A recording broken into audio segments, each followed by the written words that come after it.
Mark Rober. You might have heard of him. 70 million subscribers with nearly 15 billion views. He's one of the biggest YouTubers ever. But if you watch enough of his videos, you might notice something. His videos feel a bit like MythBusters! They've also tested out some pretty insane experiments, cultivating a loyal fan base that lives on to this day. But aren't they basically the same? That's a little suspicious if you ask me. Take a look at these two side by side and you'll start to notice a lot of similarities. They're the same picture. Today, we're gonna break down both of their formats into 3 different categories. We'll also take a look at the size of their respective following and who random people on the street recognize more, to hopefully determine who's more relevant in the world of modern science. Because our goal by the end of this video is not just to compare 2 media empires. More importantly, it's to see, did Mark Rober steal the MythBusters formula? By the way, I'm Ryan. I'm Paul, and we're editors here at Sweetfish. Like and subscribe, comment down below. Let's get into it. Mark Rober, as we know, does crazy YouTube tests. But before that, he actually worked for NASA. Yeah, Mark Rober made a rover that went on Mars. He worked in the Jet Propulsion Lab for 9 years, then worked on Curiosity. Then he started working for Apple. He was a part of the Special Projects division. This team works on turning experimental hardware into something real, involving prototyping, stress testing, making sure the product has the look and feel that the designers intended it to have. He worked at Apple from 2015 to 2019. So Mark Rober could have worked on the Apple Car, the Apple Vision Pro, so of course, there are products we will never hear about that he worked on. All this while still making his own videos. His first viral video was made in 2011 when he took 2 iPads for Halloween and made it look like he had a hole in his stomach. Wow, Rober's got some lore. Adam and Jamie worked on some pretty big Hollywood movies. You got Top Gun, RoboCop, and Flubber.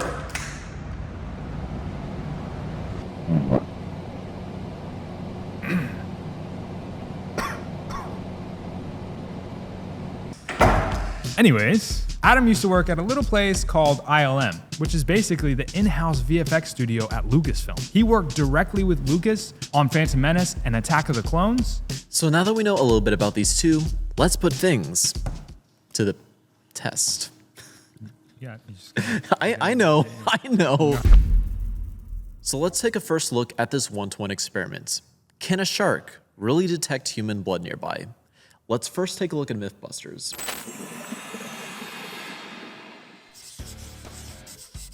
I like this little drawing thing. It's pretty engaging. Very early Get 2000s the sound style, thrown in there. What is the classic shark myth? That a shark can detect a drop of blood in an Olympic-sized swimming pool. I like how they're like talking and pretending like they're like it's all scripted. We totally thesis don't statement. have any experience in that. The water will contain the precise concentration of blood. In this test, we're using red food dye.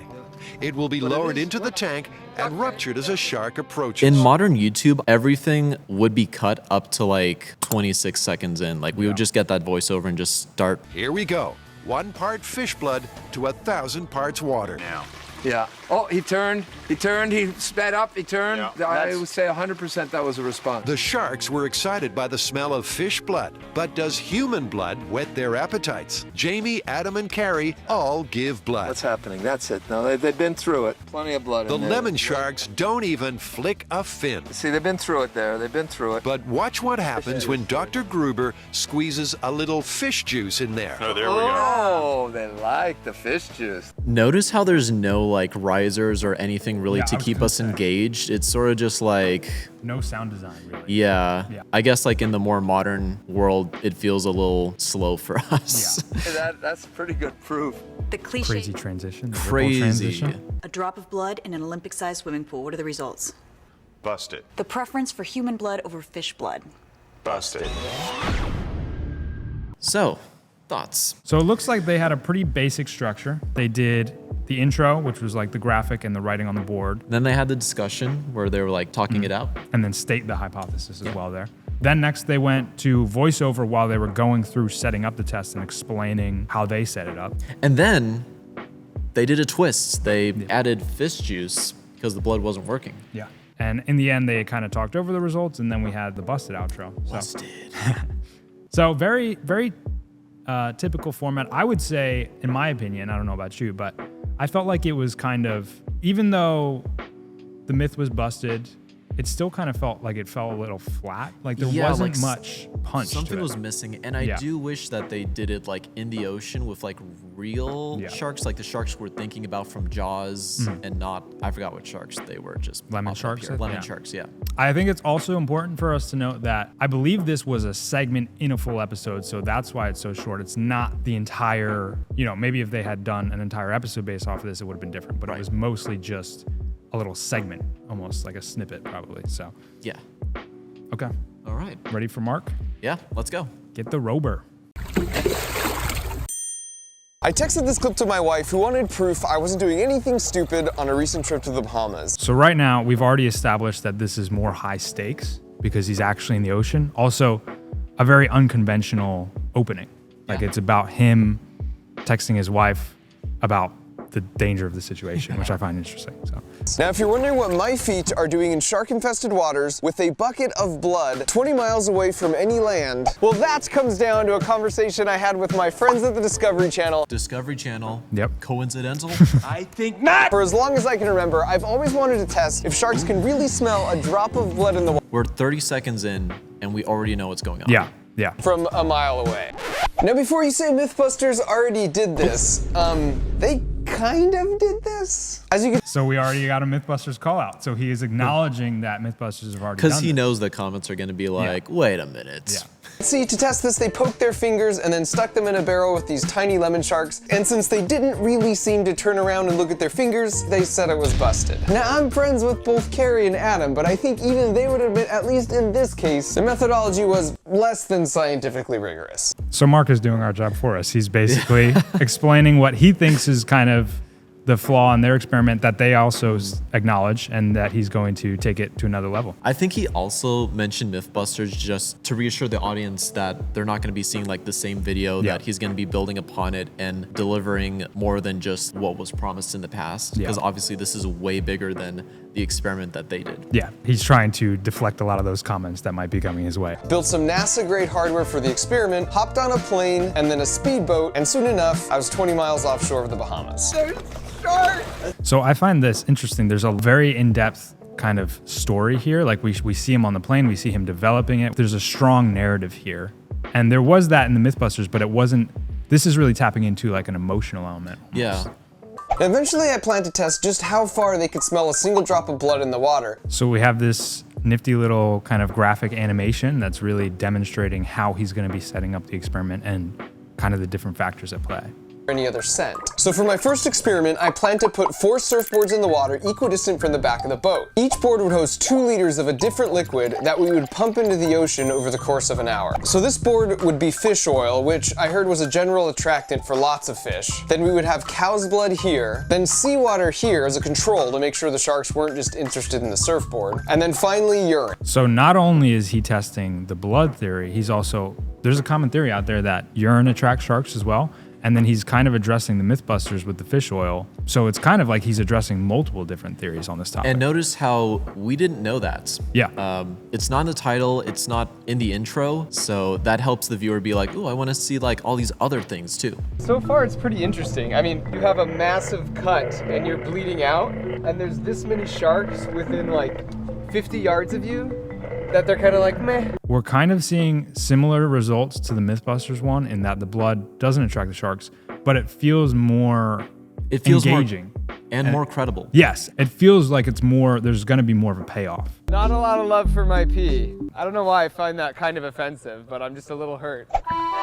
We have more music, we have more sounds. Yeah. It kind of brings it to life more. What we found was that 4 sharks went to check out the fish oil, then 0 sharks went to check out both the control and the urine. And then the blood board had a direct visit from a whopping 41 sharks. I love how we had a visual for that. And also we're getting kind of where MythBusters, they discussed the results and then ended. We're getting that kind of before. I'm assuming there's going to be some sort of additional experiment just by how much longer. They're but like building up, we're getting almost like a checkpoint. Like this is what happened before we're moving into the next level of the experiment. Yeah. And there was one part of the experimental design that was really nagging at me. Because that was cow's blood, right? That was cow's blood. You want to do human blood? I want to try human blood. That rehooks the viewer. Yep. Because, you know, at first it was like, wait, so it's just cow's blood? All right, I'm done. But like now it's like A new experiment. human blood. Yeah.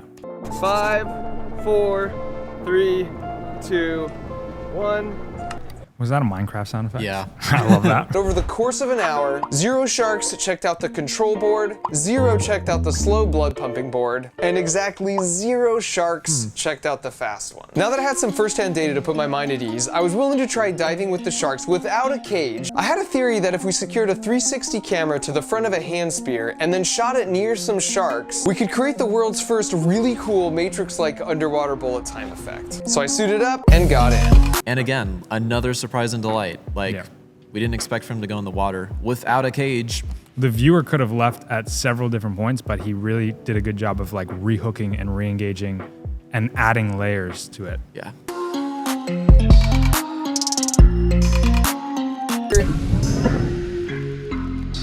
This experience definitely changed my perception on sharks. On top of all that, I didn't die.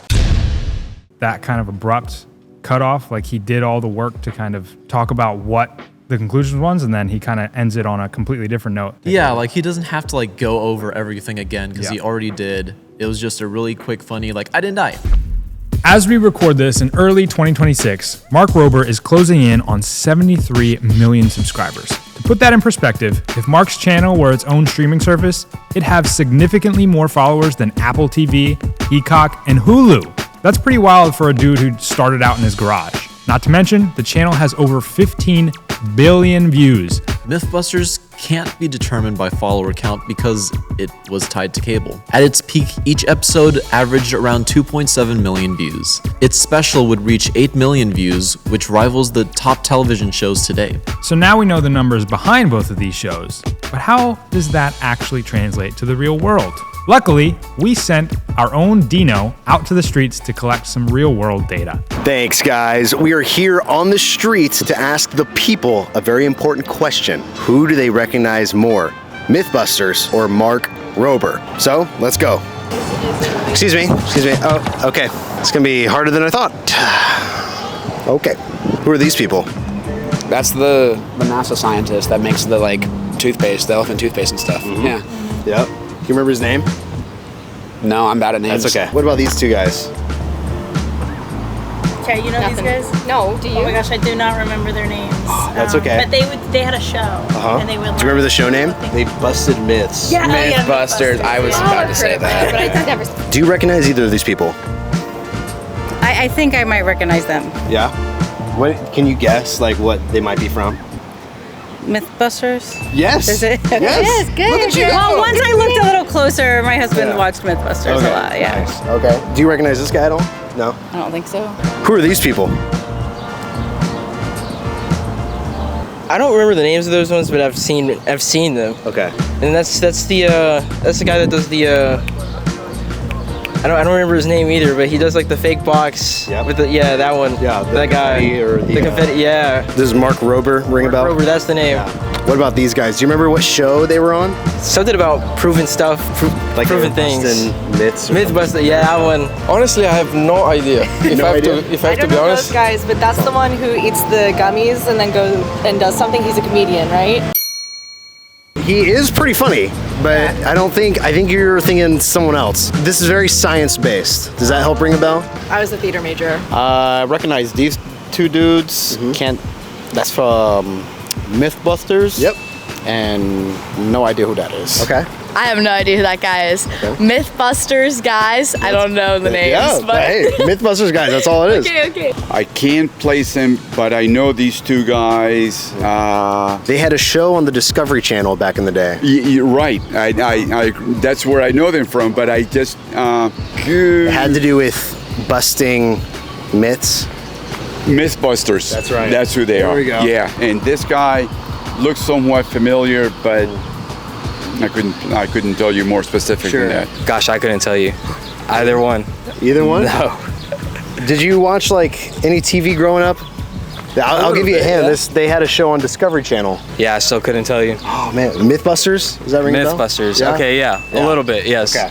Yeah, so that's the MythBusters, and then we got Mark Rober here. Okay. He's on YouTube. Okay, I'm not familiar. Okay. Okay, so it looks like MythBusters was way more recognized than Mark Rober, which makes sense. Being on primetime television for over 15 seasons, Adam Savage and Jamie Heineman are recognizable faces. Because it's not just their TV. It's in the lobby at the dentist office. It's in the hotel room on vacation. It's no surprise that in the early 2000s and 2010s, primetime television was the place where attention was. But let's go ahead and look at the numbers and see if viewership equates to impact. Over the course of 15 seasons, we can confidently say that MythBusters had about an average viewership of 15 million views. You add up all of those views and you get on average 225 million views, which is a lot. However, when you put it up against Mark Rober's lifetime viewership of his channel, you start to wonder why more people don't recognize him.